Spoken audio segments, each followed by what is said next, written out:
Pourquoi tant de personnes disparaissent-elles de votre vie après 70 ans?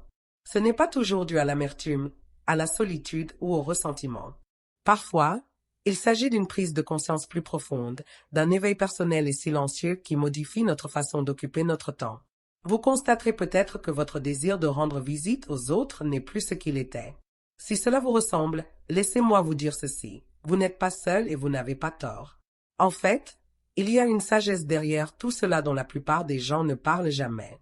Dans la vidéo d'aujourd'hui, nous allons décortiquer 6 raisons importantes pour lesquelles de nombreuses personnes âgées cessent de rendre visite aux autres après 70 ans. Et il ne s'agit pas seulement de commodité ou de santé. Ces raisons sont plus profondes. Elles expliquent pourquoi s'éloigner de certaines habitudes sociales n'est pas un signe de déclin, mais un signe de croissance, de lucidité, de choix de la paix plutôt que des faux-semblants. Il ne s'agit pas de tourner le dos aux autres. Il s'agit de se tourner enfin vers soi-même. Alors, si vous vous êtes déjà dit « Je n'ai plus envie de sortir », restez avec nous, car à la fin de cette vidéo, vous comprendrez peut-être non seulement pourquoi vous ressentez cela, mais vous en ressentirez aussi de la fierté. Premièrement, les limites émotionnelles. Après 70 ans, l'un des réveils les plus surprenants est de réaliser à quel point certaines visites exigent une énergie émotionnelle considérable. On peut s'attendre à une fatigue physique après une sortie, mais aussi à une perte d'énergie émotionnelle qui s'installe. Les conversations autrefois légères peuvent désormais sembler pesantes. Écouter les autres se plaindre, gérer les drames ou parler sans fin sans demander de vos nouvelles peut vous épuiser mentalement. Vous ressortez de ces visites non pas revigorés, mais épuisés. Il devient évident que toutes les interactions ne sont pas bonnes pour votre morale. Et si l'on pense souvent que vous vous éloignez à cause de l'âge ou de la maladie, en réalité, vous êtes simplement plus sélectif quant aux domaines dans lesquels vous investissez votre cœur. Les limites émotionnelles deviennent une forme de survie et non d'égoïsme. Vous n'êtes plus prêt à sacrifier votre tranquillité simplement pour sauver les apparences ou répondre aux attentes des autres. Ce changement est en réalité un puissant signe de croissance psychologique. Autrefois, on nous apprenait à faire plaisir aux autres, à être poli, à être présent même quand on n'en a pas envie. Mais vieillir nous invite à désapprendre une partie de cela. On nous apprend que protéger son espace émotionnel n'est pas impoli. C'est sain, surtout après avoir passé des décennies à faire passer les autres en premier. Il arrive un moment où il faut aussi respecter ses propres besoins. Pensez à quelqu'un comme Paul, 82 ans. Il rendait visite à son frère un dimanche sur 2. Mais avec le temps, il a remarqué quelque chose. Chaque visite se transformait en dispute politique, sur le passé, sur de vieilles blessures familiales. Paul partait anxieux et en colère, ayant besoin de plusieurs heures pour se calmer. Un jour, il a discrètement décidé d'arrêter d'y aller. Son frère ne comprenait pas, mais Paul, oui. Il a compris que la paix était plus précieuse que la routine et que ce n'est pas parce qu'une personne fait partie de la famille qu'elle est bonne pour la santé émotionnelle. Poser des limites émotionnelles implique aussi de savoir quand une visite n'est plus mutuelle. Il y a une différence entre être désiré et être attendu. Vous pourriez le ressentir lorsque quelqu'un semble distrait pendant vos moments ensemble ou consulte son téléphone au lieu de vraiment vous écouter. Ce sentiment d'être toléré plutôt qu'apprécié devient impossible à ignorer avec l'âge. Alors, au lieu de rechercher des relations à sens unique, commencez à réserver du temps pour les personnes qui vous encouragent. Il ne s'agit pas de couper les ponts ou de nourrir du ressentiment. Il s'agit de respecter votre bien-être émotionnel de la même manière que vous respectez un mal de dos ou des pieds douloureux. Vous ne feriez pas 8 kilomètres à pied avec une cheville foulée. Alors pourquoi vous engager dans des conversations qui vous déchirent le cœur? Et parfois, le plus beau cadeau que l'on puisse se faire après 70 ans est de s'autoriser à ne plus fréquenter les endroits où l'on ne se sent plus chez soi. Deuxièmement, la revalorisation du temps. L'une des plus sages prises de conscience qui viennent avec l'âge est la suivante. Le temps n'est plus quelque chose que l'on négocie librement. Plus jeune, vous avez peut-être passé des après-midi entiers à des réunions de famille ou des heures à discuter avec vos voisins par politesse, pensant qu'il y avait toujours du temps libre. Mais une fois passé 70 ans, quelque chose change. Le temps ne semble plus infini. C'est un moment rare, précieux et incroyablement personnel. Cela signifie que chaque instant que vous offrez à quelqu'un doit en valoir la peine. Non pas de manière transactionnelle, mais d'un point de vue profondément émotionnel. Il ne s'agit pas d'être égoïste. Il s'agit d'honorer ce que votre temps signifie vraiment pour vous. Désormais, chaque heure passée avec les autres est une heure perdue pour votre propre guérison, votre repos ou l'exploration de ce qui vous apporte encore de la joie. À cet âge, on comprend plus que jamais qu'il ne reste qu'un nombre limité de matinées pour siroter son café en paix, qu'un nombre limité de promenades au soleil, qu'un nombre limité de livres à lire ou de chansons à fredonner tranquillement. Ce n'est pas déprimant. C'est valorisant. C'est pourquoi de nombreuses personnes âgées cessent progressivement de rendre visite à certaines personnes, non par ressentiment, mais parce qu'elles ont redéfini leur temps. Il est consacré aux choses qui les ressourcent et non à celles qui les épuisent. Il est consacré aux liens profonds et significatifs et non aux conversations insignifiantes qui tournent en rond. Il est consacré à leurs propres rêves, aussi petits ou simples soient-ils, plutôt qu'à s'adapter constamment aux projets des autres. Prenez Lorraine, 76 ans. Pendant des décennies, elle faisait 3 heures de route par mois pour rendre visite à sa cousine. Elle discutait, mangeait, regardait les mêmes émissions de télévision, puis elle rentrait. Mais au bout d'un moment, Lorraine a commencé à remarquer que ces visites ne lui procuraient plus la joie d'autrefois. Elles n'étaient pas désagréables, mais elles n'étaient pas non plus épanouissantes. Et 3 heures aller-retour commençaient à lui sembler un prix exorbitant. Un jour, elle a dit « Je préférerais passer ce temps au lac avec mon carnet de croquis. » Et c'est ce qu'elle a fait. Et vous savez quoi? Elle s'est sentie plus légère, plus vivante. C'est une forme de maturité dont beaucoup ne parlent pas. La capacité de dire non, merci, sans se sentir coupable. Vous n'êtes pas impoli. Vous faites preuve de sagesse avec ce qui vous reste. Vous organisez votre vie comme une œuvre d'art, choisissant les couleurs et les moments qui vous semblent justes, écartant ceux qui ne vous correspondent plus. Si vous continuez à regarder cette vidéo et que ces informations vous sont utiles, veuillez laisser un deuxième commentaire ci-dessous pour me signaler votre présence. Et si vous n'êtes pas encore abonné, je vous recommande de vous abonner et d'activer la cloche pour ne manquer aucune vidéo. Votre soutien nous aide à continuer à créer du contenu de qualité pour vous informer et vous inspirer. Passons maintenant à autre chose. Troisièmement, l'épuisement émotionnel. L'une des principales raisons pour lesquelles les personnes âgées cessent de rendre visite à leurs proches après 70 ans est que le coût émotionnel devient tout simplement trop élevé. Il ne s'agit pas d'être antisocial, mais d'être sincère sur le plan émotionnel. Plus jeune, vous tolériez peut-être les bavardages, les ragots, voire les subtils jeux de pouvoir de certaines personnes. Mais aujourd'hui, votre tolérance au désordre émotionnel s'est amenuisée. Et ce n'est pas un défaut, c'est la maturité émotionnelle. À ce stade de la vie, de nombreuses personnes âgées commencent à ressentir un certain épuisement après certaines visites. Ce n'est pas qu'il se passe quelque chose de dramatique lors de ces rencontres. Au contraire, c'est souvent le contraire. C'est le vide de l'interaction qui est le plus épuisant. Vous écoutez les gens parler de choses qui ne comptent plus pour vous. Vous acquiescez aux conversations qui vous semblent répétitives, superficielles ou déconnectées de la personne que vous êtes devenue. Et lorsque vous partez, vous ne vous sentez pas revigoré. Vous vous sentez épuisé. Ce type de fatigue émotionnelle est souvent mal compris. On pourrait dire que vous devenez distant ou que vous perdez votre énergie. Mais en réalité, vous avez simplement dépassé le besoin de vous montrer performant pour les autres. Vous ne ressentez plus le besoin de vous expliquer ni de justifier votre silence. Vous avez passé des décennies à être présent, à sourire poliment, à faire ce qu'on attend de vous. Et maintenant, vous choisissez enfin de privilégier votre paix intérieure. Psychologiquement, ce changement s'inscrit dans ce qu'on appelle la théorie de la sélectivité émotionnelle.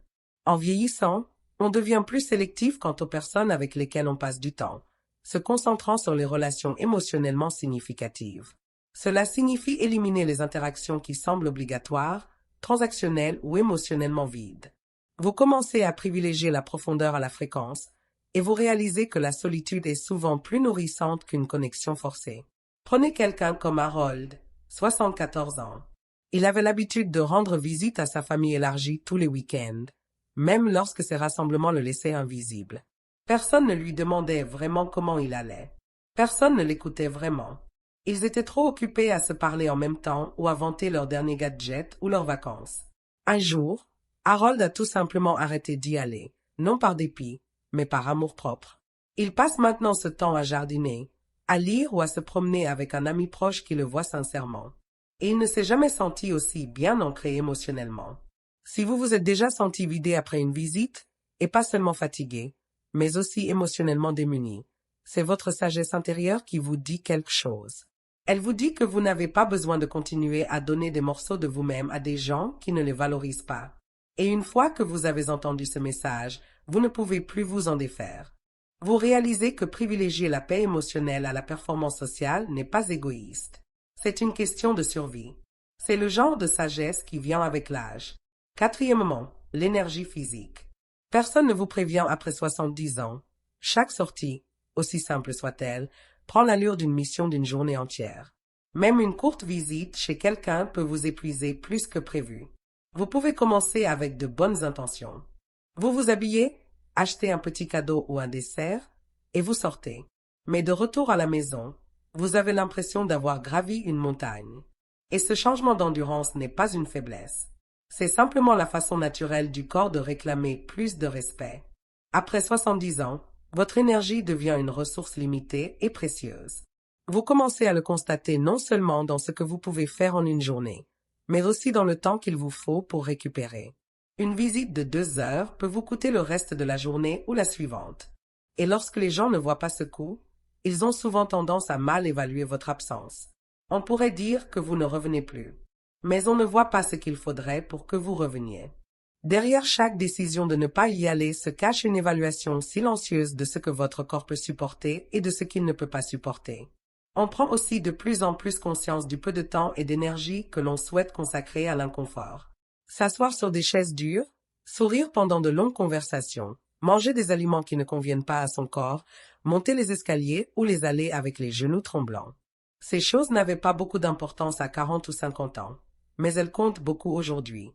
Et plutôt que de vous forcer à les accomplir juste pour le bien des autres, vous commencez à privilégier le repos à l'effort, le confort à l'obligation.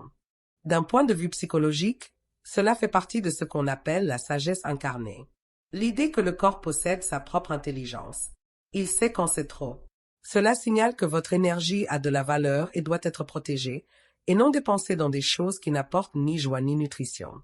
Et pour de nombreuses personnes âgées, honorer cette sagesse devient une nouvelle forme de respect de soi. Prenez Barbara, 78 ans.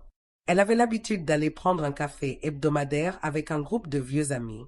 Mais ces derniers temps, le simple fait de s'y rendre en voiture, de se garer, de traverser le parking et de s'asseoir sur un banc bancal l'a laissée endolorie pendant des heures. Lorsqu'elle a finalement décidé d'arrêter d'y aller, ses amis ont été surpris. L'un d'eux a même dit « Mais tu nous manques ». Et Barbara a gentiment répondu « Moi aussi, je m'ennuie, surtout quand j'en fais trop ».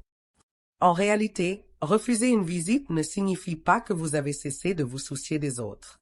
Cela signifie que vous avez commencé à écouter ce dont votre corps a besoin, à écouter l'épuisement silencieux qui s'accumule après une trop grande dépense sociale.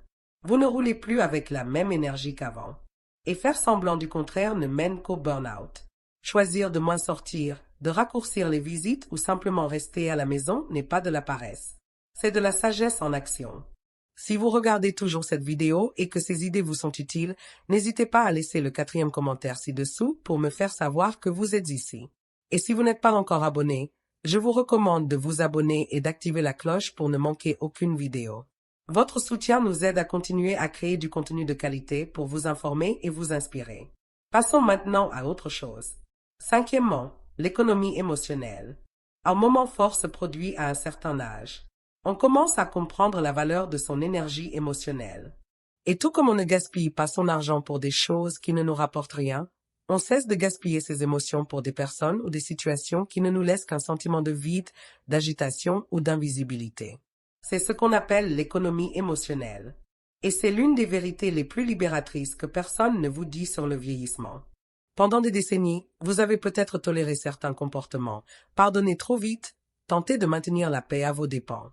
Vous avez peut-être souri malgré des commentaires blessants, mordu votre langue pour éviter les disputes, ou participé à des réunions de famille même épuisées ou manquées de respect. Pourquoi? Parce que vous pensiez que votre rôle était d'être agréable, d'entretenir les relations, d'éviter les tensions.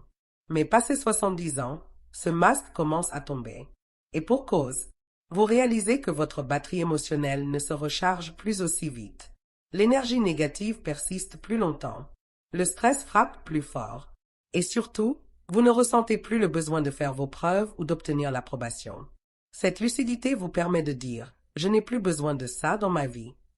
Qu'il s'agisse d'un ami qui critique sans arrêt, d'un frère ou d'une sœur qui vous épuise, ou d'un voisin qui appelle juste pour se plaindre, vous commencez à privilégier la paix à la politesse.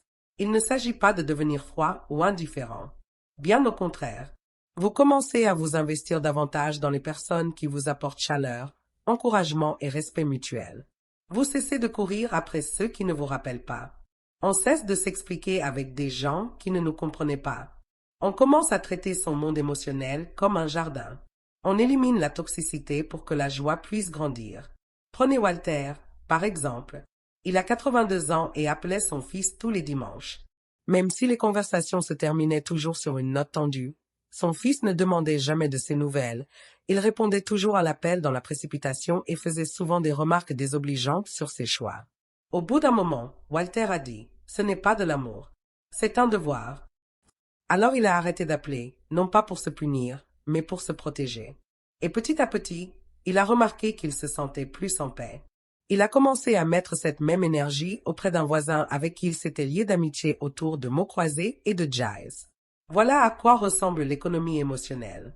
À ce stade de la vie, on commence à réaliser qu'on a le droit. Non, le devoir de protéger son bien-être émotionnel. On a gagné le droit de préserver sa paix intérieure sans s'excuser. On n'est plus obligé d'assister à toutes les disputes auxquelles on est invité. On n'a plus besoin de courir après l'amour ni de convaincre qui que ce soit de sa valeur.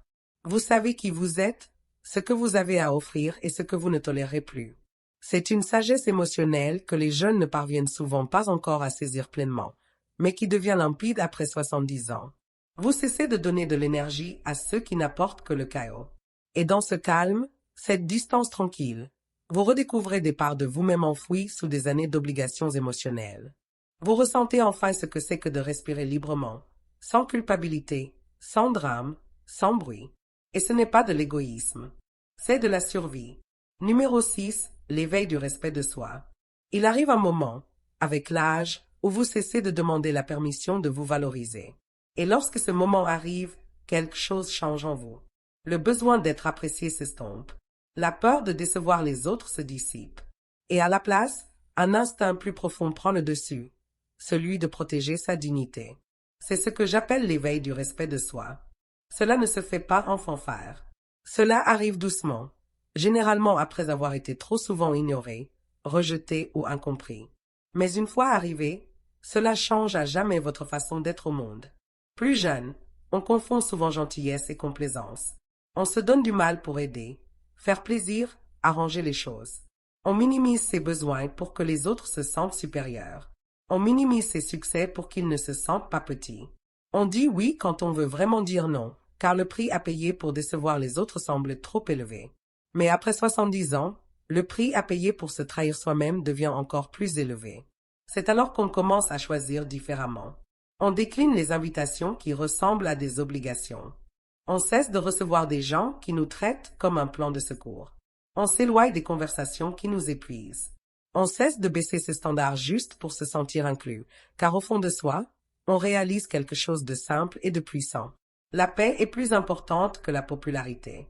Les personnes âgées possèdent un pouvoir silencieux. On le voit dans leur façon de marcher, de parler et de regarder les autres dans les yeux. Ce n'est pas de l'arrogance. C'est du respect de soi mérité. C'est le résultat de décennies de sous-estimation, d'incompréhension et de sommation de se poser. C'est cette conscience intérieure qui dit « J'ai vécu assez longtemps pour savoir ce que je mérite ». Et avec cette conscience, on commence à se fixer des limites, non par colère, mais par amour-propre. Prenons l'exemple de Marilyn, 76 ans. Pendant la majeure partie de sa vie, elle était celle que tout le monde appelait pour une faveur. Garder ses petits-enfants, organiser des fêtes, prêter de l'argent, organiser des événements. Elle faisait tout cela, souvent au détriment de sa santé. Mais il y a un an, elle a décidé de changer. Elle a poliment décliné la prochaine grande fête familiale et a préféré passer un week-end tranquille au bord du lac, seule. Sa fille était sous le choc. « Mais maman, tout le monde compte sur toi. » Et Marilyn a gentiment répondu. « Pour une fois, je compte sur moi. » Cette décision n'a pas changé comme ça. Un week-end a complètement transformé sa relation avec sa famille. Ils ont appris à respecter son espace. Et elle a appris à respecter ses besoins. Cet éveil au respect de soi ne consiste pas à exclure les autres. Il s'agit de leur apprendre à vous traiter en vous traitant vous-même. Quand on cesse de quémander des miettes d'attention, Les gens s'élèvent à votre rencontre ou s'éloignent. Et dans tous les cas, vous gagnez, car vous ne dépendez plus des autres pour vous valoriser. Vous êtes là.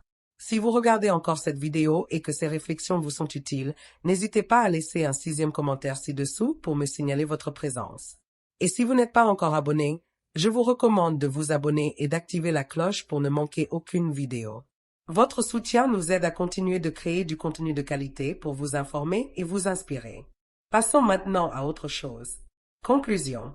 Si vous avez atteint 70 ans et que vous vous êtes retrouvé à délaisser les visites sociales, à préférer la solitude aux conversations informelles, ou même à vous demander pourquoi votre cercle d'amis semble plus restreint, sachez une chose très importante. Vous n'êtes pas brisé.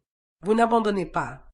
Ce que vous faites, souvent sans même vous en rendre compte, c'est accéder à une version plus sage et plus authentique de vous-même.